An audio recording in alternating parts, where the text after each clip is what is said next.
This video will explain how to create a translation. A translation is simply a slide.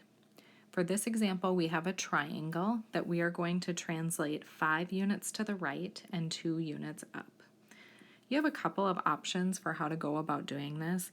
You could just count on the graph if you wanted to, or you could work with the table. I'm going to show you how to do it with the table first.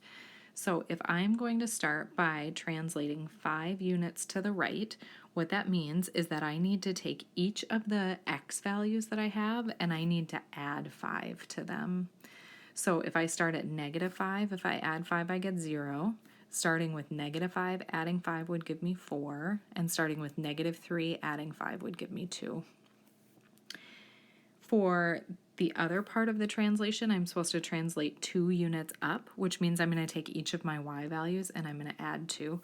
So -2 plus 2 would be 0, 1 plus 2 would be 3, and -3 plus 2 would be -1. I'm going to go ahead and graph the points now. So 0, 0, 4, 3, and finally 2, -1. If you connect your points together, you should have a triangle that's the exact same size, the exact same shape. It's just slid. There's no reflection or rotation this time. You're just simply sliding it. If you wanted to double check, we could go ahead and count for each of those points. If we count over 1, 2, 3, 4, 5, and up 2, you can see we land at the point. The same would be true for any of the points on that graph.